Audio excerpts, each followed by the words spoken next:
네, 오늘 이번 주 마지막 투자 알고리즘입니다. 자, 오늘은 유한타증권 스마트 채널팀 김동공 차장과 함께하겠습니다. 어서 오세요. 네, 안녕하세요. 네, 차장님 반갑습니다. 자, 지금 연이틀 동안 지수가 다시 반등을 꾀하면서 역시 월화수 조정장에 우리가 좀 들어갔어야 되나라는 또 한 번의 후회를 하게 됩니다. 자, 첫 번째 섹터 열어볼 텐데, 자, 지금이라도 접근이 가능할까요? 조방원전입니다. 조선 방산, 원전, 그리고 전력 설비죠. 자, 조선부터 보자면 일단 한미 정상회담에 대한 기대감이 가장 강하게 실려 있는 섹터고요. 차장님께서도 좀 긍정적으로 보셨지 않나요? 그 조선 섹터는 지금 일단 신고가를 터치하는 종목들이 좀 많이 있고 또 기자재단도 같이 강하잖아요. 근데 제일 궁금한 건 정상회담 이후로 주가가 꺾일 거냐 아니면 계속 잘 갈 거냐. 이 재료의 무게를 얼마나 좀 무겁게 해석하십니까? 일단 긍정적으로 봐야 될 섹터가 아닌가라는 생각들을 계속해서 좀 하고 있는 상태이기는 한데요. 거기에 대한 이유를 일단 좀 간단히 좀 말씀을 좀 드려본다라고 하면 일단 시장 얘기를 좀 한번 해보도록 하죠. 시장이 지금 현재 3,200선에서 지금 현재 공방들이 일단 좀 나타나고 있습니다. 그런데 그 공방이 나타나고 있는 가운데에서 추세가 상승에서 하락으로 이제 전환했던 종목들, 기업들 숫자가 점점 더 많아지고 있는 상황이었었어요. 그 얘기인즉슨 뭐냐면 기존에 이제 좀 강했던 종목들이 이제 좀 지수를 좀 올리면서 버텨주고 있고 전반적으로 하락하는 것들이 이제 옥석가리가 조금 많이 일어나고 있었다라고 좀 볼 수가 있는 상태거든요. 그럼 그 중에서 그렇다면 기존의 주도주군들 중에서 가장 잘 버티고 있었던 곳은 섹터는 어딘가에 대한 생각들을 해볼 필요성들이 있을 것 같고요. 그렇다면 그 섹터 중 하나는 바로 이제 조선주지 않을까라고 일단 좀 이야기는 할 수 있을 것 같아요. 사실 우리가 좀 제목을 조방원전이라고 일단 좀 정해져 있긴 합니다만 이 조방원전 중에서 가장 강했던 것들이 무엇입니까? 라는 생각을 해볼 수 있을 것 같고요. 그리고 방산이랑 이제 원전 같은 경우는 시장에 노이즈가 조금 끼는 모습들이 관찰이 됐었는데 조선주 같은 경우 노이즈도 일단은 크게 없었던 모습들이었죠. 뭐 물론 이제 마스카 프로젝트에 대해서 중국이 약간 좀 태클을 걸었다, 딴지를 걸었다 이런 얘기들이 좀 있기는 했었습니다만 사실상 이제 마스카 프로젝트에서 중국이 행사할 수 있는 영향력들은 상당히 좀 제한적이라고 볼 수가 있단 말이죠. 네. 그렇다면은 이 구간들에서는 조선주들은 그래도 지금 현재 시장에서 3,200선에서 공방을 거듭하는 시장에서 가장 이제 좀 버틸 수 있는, 그러니까 좀 이거 외에 다른 것들 살 때 좀 어떤 것들이 좋을까라고 생각할 때 딱히 뭐 강하게 떠오르는 조선주도 확실하게 확연하게 좋다라고 생각할 수 있는 업종들이 지금 없는 상태가 아닌가라는 생각들을 좀 하고 있고요. 그런 관점에서 본다라고 하면은 조선주는 계속해서 좀 관심을 가져야 되는 섹터가 아닌가라고 생각을 하고 있습니다. 그러면은 한미 정상회담 이후에도 계속 좀 가져가야 된다. 잠깐의 약간 조정이 나올 수도 있을까요, 혹시? 뭐 조정이야 언제든 이제 나올 수는 있을 거다라는 생각들은 일단 좀 들게 되는데 문제는 이건 것 같습니다. 조정이 나왔을 때 이것들이 주가를 하락시킬 만한 예를 들면 명분이 일단 좀 실리고 있는 종목이냐 그런 것들을 좀 생각을 해봐야 되는데 지금 현재 앞으로 이제 그 마스카 프로젝트에 대해서는 조금씩 구체화가 돼가는 단계가 되기 시작을 할 겁니다. 그렇다면 이제 어디에다 뭐 얼마를 배분할 건지 이런들의 얘기 구체적인 보도들이 나오기 시작을 할 거고요. 그렇다면 여기에서의 좀 모멘텀들 옥석 가리기 이런 것들은 조금 더 뚜렷해질 수 있지 않을까라는 생각들을 일단 좀 하게 됩니다. 때문에 뭔가 조정 이런 것들이라기보다는 조정시마다 매수 이런 것들로 좀 관점을 가져가 보는 게 어떨까라고 생각이 듭니다. 가장 긍정적으로 보시는 조선 종목도 있으세요? 가장 긍정적으로 보는 것들은 일단은 사실 현대중공업을 일단 좀 제일 좋게 보고는 있기는 하고요. 네. 그렇다고 해서 다른 조선주들이 좀 나쁘다 이런 것들이라기보다는 조선주 전반이 일단 다 좋다라고 생각은 네. 하고는 있습니다. 다만 이제 우리가 좀 생각을 해봐야 될 것들은 소위 얘기하는 이제 중소형 건설사가 아니라 조선사들이 있고요. 대형 조선사들이 있는 상태인데 여기에서 우리가 어디에다 좀 집중을 해야 될 것이냐 이런 것들을 좀 생각을 해봐야 되거든요.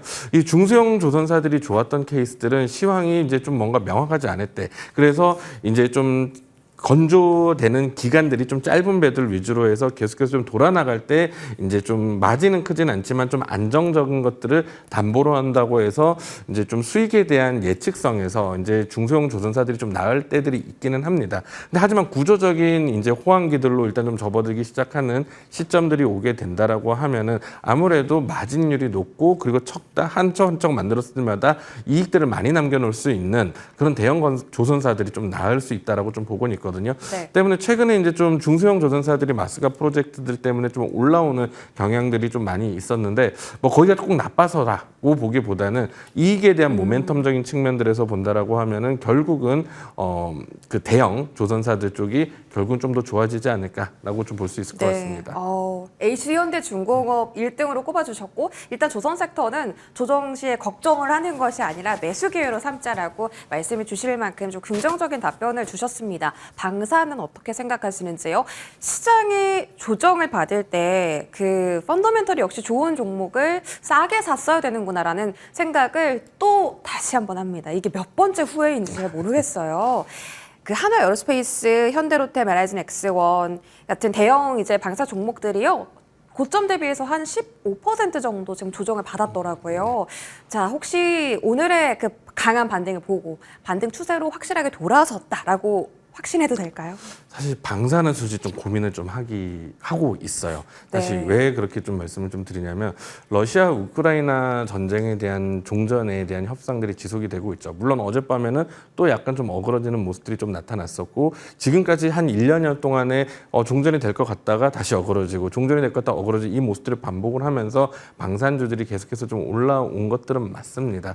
그리고 이번에 종전이 된다고 하더라도 결국 그 소위 얘기하는 이제 각 국가들의 각자 도상 방위에 대한 이 흐름들이 없어지지는 않을 거거든요. 그렇기 때문에 방산주들에 대한 흐름들을 장기적으로 봤을 때 나쁘게 볼 이유는 사실상 없다라고 생각을 하고 있습니다. 최근에 일각에서 이제 좀 고밸류에 대한 부담들에 대한 보고서가 나왔는데요. 사실 거기에 대해서는 저도 동의는 합니다. 근데 지금 현재 우리나라 시장들을 놓고 봤을 때 미국 시장 말할 것도 없지만 우리나라 시장을 놓고 본다고 하더라도 밸류상에서 우리가 지금 좀 안전하니까 좀 편하게 이제 장기적으로 투자를 해보자라는 관점에서 자유로울 수 있는 섹터들은 사실상 거의 없다라고 생각을 하고 있습니다. 이 얘기도 여러 차례 좀 말씀을 좀 드리기는 했는데 결국 중요한 건 이익 성장률이라는 개념들이거든요. 점점 이익들이 늘려가고 있는 것들을 계속해서 확인을 시켜줘야 되는데 방산주는 아직까지는 그 이익에 대한 성장률들을 우리에게 좀 보여주고 있는 섹터이기 때문에 고밸류가 어느 정도 용납이 된다라고 좀 볼 수 있을 것 같고요. 그렇기 때문에 방산주들을 장기적으로 봤을 때 긍정적인 관점들을 가져가도 된다라고 생각은 합니다만 지금 단기적인 관점들에서 놓고 본다라고 하면은 러시아 우크라이나 전쟁이 만약 종전이 되는 것들로 협정이 확실하게 좀 끝이 나는 어떤 하나의 그런 이슈가 발생을 한다라고 가정했을 경우 방산주에 대한 흐름들은 사실 조금 안 좋아질 수 있는 여지들이 좀 생길 수 있을 겁니다. 때문에 지금 현재 시장에서 굳이 조금 이렇게 좀 하락에 대한 노이즈가 있는 그런 섹터들을 투자를 한다기보다는 좀 이런 노이즈가 조금 없는 쪽으로 가서 네. 투자를 하는 것들이 좀 편하지 않을까. 나쁘게 봐서 드리는 말씀들은 아니고요. 지금 현재 시점들이 조금 고민을 줄 수 있는 여지들이 조금 많다. 주가에 대한 고민들을. 그렇기 때문에 조금 편할 때 좀 보는 게 낫지 않을까. 이렇게 네. 좀 이야기 드려보고 싶습니다. 그러니까 제가 이제 질문 자체를 지금 반등 추세로 들어갔다고 확신을 가져도 되겠습니까? 라고 여쭤봤잖아요. 네. 근데 확신을 가질 수는 없다. 지금 러시아, 우크라이나 쪽에 대한 불확실성이 이 주가를 조금 괴롭힐 수 있다라는 측면을 언급해 주신 거고 장기적으로 긍정이다라고 말씀 주셨습니다. 자, 원전 볼게요. 이렇게 생각하면 될까요? 노예계약이라는 어떻게 보면 악재죠. 네. 악재가 두산 에너빌리티 포함해서 원전 섹터의 주가에 그냥 해프닝이었다. 그냥 주가 약간 스크래치만 났고 지금 다시 거의 회복을 했잖아요. 그러면 계속 이제 우상향 이어갈 거다. 혹은 전고점 돌파할 거다. 이렇게 좀 긍정적으로 봐도 될까요? 조금 더 두고는 봐야 될 것 같은데요. 이번에 이슈들만 놓고 본다라고 하면 사실 개인적으로는 이렇게까지 흠집이 날 이슈는 아닌데라는 생각들을 좀 하기는 합니다. 예. 이유가 뭐냐면 이번에 이제 결국 그 노예 계약이다라는 이슈가 일단 좀 나오긴 했는데 이게 사실상 지금 처음 나온 게 아니에요. 시장에서 지금에 좀 부각이 되긴 했었습니다만 지금 처음 나온 게 아닙니다. 우리가 이제 시계를 이제 그 원전주에 대한 투자 이슈들을 좀 과거로 이제 좀 돌려서 기억을 한번 좀 더듬어 볼게요.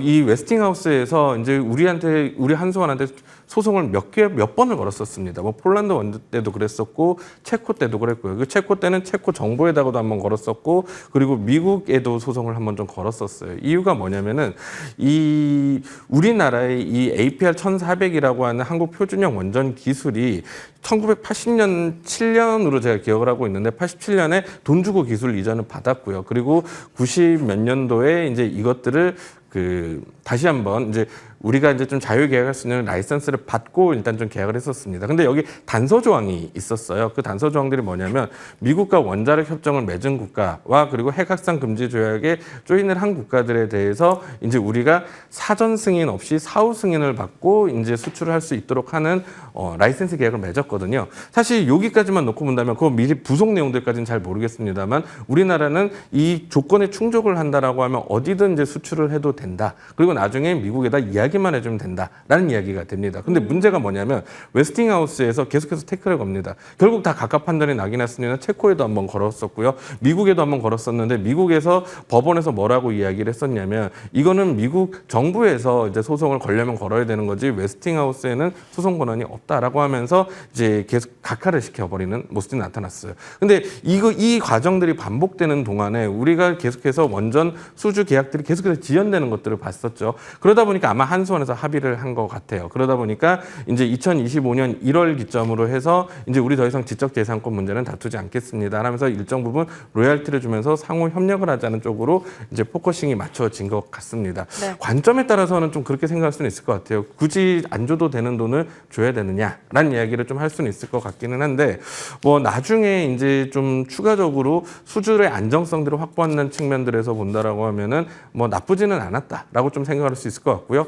그리고 웨스팅하우스 같은 경우는 한 40년 동안 원전을 건설한 적이 없습니다. 미국에서 3마일 원전 사고가 터진 이후에 원전을 건설한 이력이 없고 그러다 보니까 단가도 높고 그러다 수주 경쟁력들이 떨어지는 상태이거든요. 그렇다면 여기서 이건 제 추리이기는 한데, 그러니까 제 추정이긴 한데 웨스팅하우스에서 왜 이렇게 이제 좀 한수원은 자꾸 늘어질까라는 관점들을 생각을 해보면은 웨스팅하우스에서 수주를 받아서 그 아래에다가 한수원에다가 하청을 주는 구조를 만든다던가 아니면은 이번에 한수원 이제 사장님께서 이제 미국으로 출국을 해서 웨스팅하우스랑 미팅을 하길 건데 그 미팅에 있던 주제가 이제 조인트 벤처 얘기가 나와 있거든요. 그래서 조인트 벤처에서 받아서 이제 결국 한수원과 웨스팅하우스 내린다던가 결국 웨스팅하우스 입장에서는 우리나라에 지금 본인들에 대한 수주 경쟁력이 없다 보니까 우리나라에 일정 부분 의지를 하려는 것들을 계속해서 노이즈를 일으키면서 만들어냈던 게 아닌가 싶습니다. 그리고 이 로열티 규모도 얼마 전에 있었던 한 10여 년 정도는 있었던 이제 바라카 원전을 기준으로 살펴보면은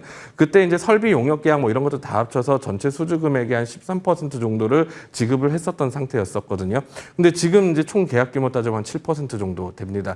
우리나라가 그만큼 국산화 기술들을 좀 많이 만들었기 때문인데요. 그렇다라고 하면은 이번 계약들이 이번 협정들이 그렇게 나쁜 걸까? 그 이면 계약도 뭐 좀 살펴봐고 더 보돈 나오겠지만 그런 관점에서 본다라고 하면 원전에 대한 흐름들은 지금 노이즈들이 좀 일어나서 혹시나 주가가 좀 빠져버리는 시점들이 된다라고 하면은 여기에서 좀 매수 기회를 좀 활용을 해야 될 것 같다라는 생각들을 가지고 있습니다. 그럼 상단도 더 이제 뚫어 넘을 수 있다라는 말씀이세요? 네, 맞습니다. 근데 다만 한 가지 좀 생각을 해야 될 것들은 있을 것 같아요. 현 정권에서 이러니까 역시 원전은 나빠요. 그러니까 우리 재생에너지로 가겠습니다. 라는 뉘앙스를 취한다라고 하면은 거기에서는 조금 한 발짝 물러설 필요성들이 있을 것 같고요. 하지만 이 사태를 제가 수습했습니다. 라는 이런 스탠스를 취한다라고 하면은 긍정적인 관점들 계속해서 해도 될 것 같습니다. 그래서 정치권에 대한 움직임들을 조금 체크할 필요는 있을 것 같다. 요거 하나는 좀 말씀드려보고 싶습니다. 현재 정권의 그 정책적인 그 어떻게 보면 성향도 지금 이 원전 섹터를 볼 때 같이 좀 참고해서 보시는 게 좋을 것 같다라고 하셨고 오히려 원전은 조금 살만하다, 싸게 살만하다라고 언급 주셨습니다. 자, 지금 전력 기기 쪽도 한번 볼 텐데요. 사장님 혹시 챗GPT 쓰시나요? 전 AI 유료 버전 3개 정도 쓰고 있습니다. 와, 많이 쓰시네요. 저도 이제 유료 쓰는데 이번에 챗GPT 5가 업데이트돼서 나왔어요. 근데 이게 기존 챗GPT보다 전력을 8배나 더 많이 쓴다고 하더라고요. 전력 설비가요. 이것 때문에 오르는 건 아니겠지만 지금 수요가 어쨌든 계속 늘어날 거라는 전망하에 지금 주가가 강하잖아요. 근데 HD 현대 일렉트릭, LS 일렉트릭, 효성중공업이 우리나라의 전력 설비 3대장인데 이 세 종목이 오늘 같이 6%의 동반 상승을 한다. 요거는 조금 뭐가 있구나라는 생각이 듭니다. 다시 좀 신고가 랠리를 펼칠 수 있을까요? 시장의 중심이 결국 AI였잖아요. 그 AI에 대한 파생으로 전력기기까지 일단 좀 나오고 있었던 상태라고 좀 봐야 될 것 같은데 결국은 이 흐름들이 잠깐 이제 AI에 대한 좀 물음표가 찍히면 살짝 빠지는 모습들이 나왔었다가 지금 다시 돌아가고 있는 단계라고 일단 좀 봐야 될 것 같고요. 만약에 이 AI에 대한 흐름들이 이제 좀 시장에서 물음표가 찍히고 그것들이 관련주들, 주도주들군들이 좀 더 하락하는 모습들이 관찰이 되기 시작을 한다라고 하면 생각을 좀 바꿔야 되겠죠. 근데 하지만 지금 현재 거기를 대체할 지금 섹터도 지금 현재 없는 상태가 되고 있고요. 그렇기 때문에 AI 관련주들은 지금 현재 시장들이 유지가 되고 있는 한 계속해서 이제 좀 관심을 가져야 되고 그 전력기기도 그에 대한 일환으로 봐야 될 것 같습니다. 그리고 결국 전력기기는 전기고 그 전기는 결국 전력기기에서 하게 된다. 그리고 미국뿐만이 아니라 유럽 쪽에서도 지금 최근에는 전력망 교체 수요가 늘어나고 있는 상태다라고 이야기 드릴 수 있을 것 같아요. 혹시 전력기기 산다면 포트에 넣는다면 어떤 종목을 좀 보세요? 아무래도 아직까지는 북미 쪽에 이제 익스포저가 제일 이제 높다고 볼 수 있는 현대일렉트릭 좀 봐야 될 것 같고요. 그리고 경쟁하는 분야는 다르긴 합니다만 이제 산일전기도 북미 쪽 매출 익스포저가 많거든요. 그래서 그쪽도 일단 좀 볼 필요성들이 있을 것 같고요. 그리고 유럽도 지금 원래 유럽이 에어컨 안 돌려도 되는 나라 그 지역이었거든요. 이제 네. 돌리기 시작합니다. 그럼 그쪽에도 수주가 나타나기 시작하는 것들 잘 봐야 될 것 같습니다. 네, 좋습니다. 자, 저희 반도체로 넘어가 볼게요. 일단 삼성전자부터, 하이닉스부터 좀 체크를 해볼까요?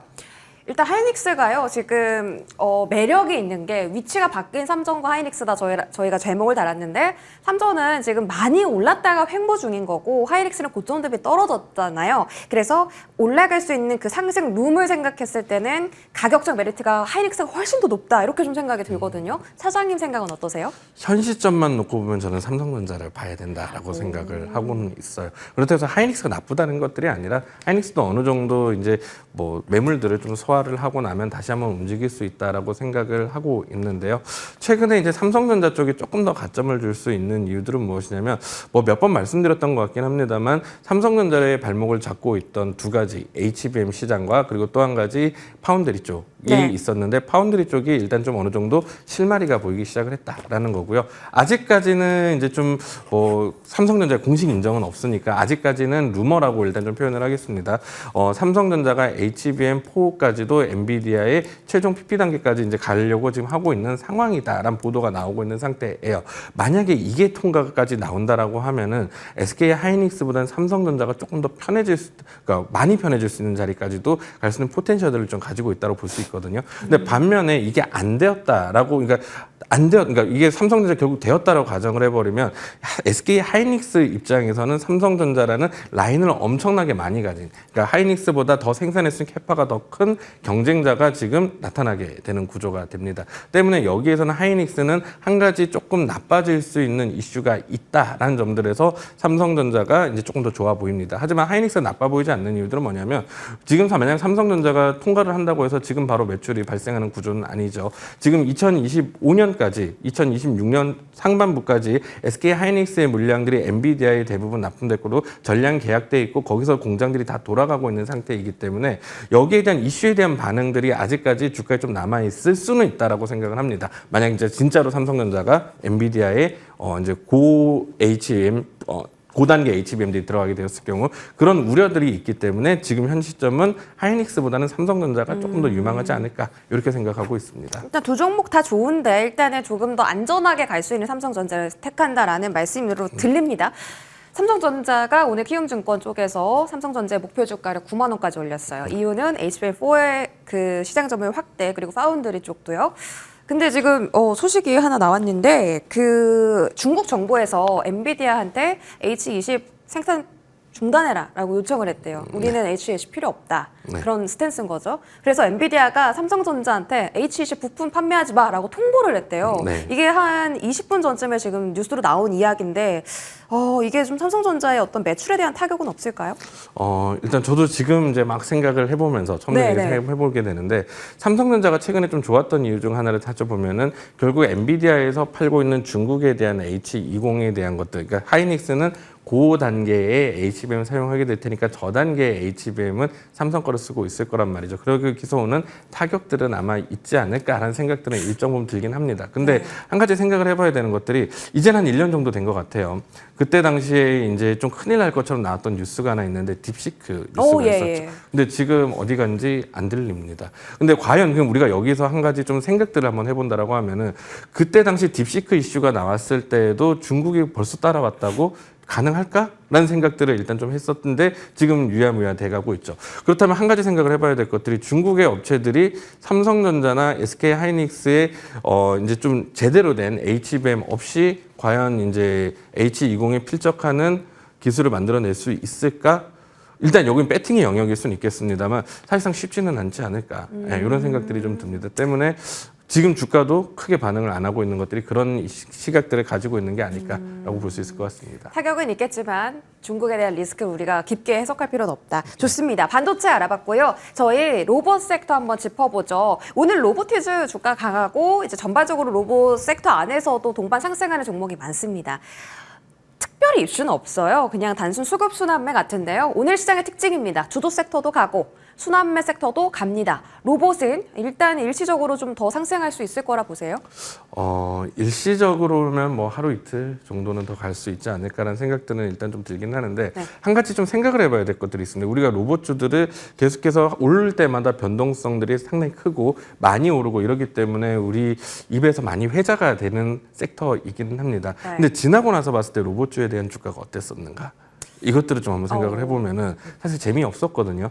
그렇기 때문에 네. 이 우리나라 로봇 산업들이 지금 현재 사실상 냉정하게 얘기했을 때 글로벌 탑티어 대비 좀 떨어지는 경향들이 좀 있습니다. 물론 부품이라던가 솔루션이란 부분 내에서 얘기하면 조금 달라질 수는 있습니다만 냉정하게 지금 따라가지 못하고 있는 것들이 이제 팩트이기 때문에요. 뭔가 이제 명확한 이제 실적에 대한 플러스가 나올 수 있을 거야. 이제 뭐 명확한 이런 흐름들이 좀 나타나기 전까지는 그냥 이슈에 대한 단타 대회, 그러니까 단타 대회, 약간 요 정도가 열리고 있다. 이런 느낌으로 한번 좀 받아들여 보시는 게 저는 맞지 않을까 이렇게 생각을 하고 있습니다. 네, 하루 이틀 정도는 오를 수 있지만 자 그러면 오늘 또 하나의 수급을 가져가는 쪽이 스테이블 코인 쪽인데요. 이쪽은 좀 미국에서도 이슈가 있고 또 한국에서도 정책적인 이슈가 있기 때문에 로봇보다 그럼 조금 더 수급을 가져갈 수 있다라고 볼까요? 일단 뭐 긍정적인 이슈들은 좀 많이 되기는 하고는 있어요. 뭐 금융 이제 서클에서 이제 방안이 이제 좀 들어오기 시작을 할 거고 또 10월이 되면은 금융위에서 일단 이제 우리 법제와 관련된 것들이 이야기 나오기 시작을 할 거고 그렇기 때문에 이슈들은 일단 계속해서 이제 대기를 하고 있는 것들은 사실입니다. 그래서 거기에 따라서 최근에 워낙 이제 관심도가 높은 섹터인 것만큼 주가에 대한 반응도 일어날 수는 있을 거다라고 생각은 하고는 있습니다. 그런데 이것들을 좀 길게 봤을 때까지 좀 들고 갈 수 있는 섹터냐라는 관점들을 생각을 해보면 당장 여기에서 수익이 나고 있는 것들이 있을까? 있나? 그러니까 로봇과 똑같은 관점이에요. 결국 이렇게 수익이 나지 않고 있고 이슈에 의해서 올라가고 있던 섹터들에 대한 결과는 우리 모두 다 너무 잘 알고 있는 게 아닌가라는 생각들을 좀 하게 되거든요. 네. 그렇기 때문에 이 이슈에 의한 중단기, 단중기 트레이딩 정도는 지금 현재 스테이블 코인은 이슈 때문에 가능은 할 수 있는 구간들이다. 하지만 너무 길게는 보지 말자. 이렇게 좀 이야기를 좀 드려보고 싶습니다. 그래도 로봇보다는 좀 긍정적인 그렇죠. 로봇은 말씀을, 지금 네. 뭔가 명확한 건 없는 것 같아요. 근데 네. 스테이블 코인은 그래도 시장이 긍정적으로 나올 이슈들은 좀 있지 않나 싶습니다. 알겠습니다. 마지막으로 저희 바이오 한번 살펴볼 텐데요. 바이오에 대해서 드는 생각은 이겁니다. 하반기에 이슈에 대한 모멘텀을 굉장히 많이 앞두고 있어서 이렇게 주가가 조용하니 좀 사볼까? 지금 총알을 장전하고 있는 것이 아닐까라는 생각이 들거든요. 기술 수출주들 일단 시선 어떻게 보십니까? 일단 9월 달에 학회들이 좀 상당히 좀 많이 열립니다. 제가 스케줄 확인해 봤던 것들만 했을 때도 한 4개 정도 스케줄이 좀 있었던 것 같거든요.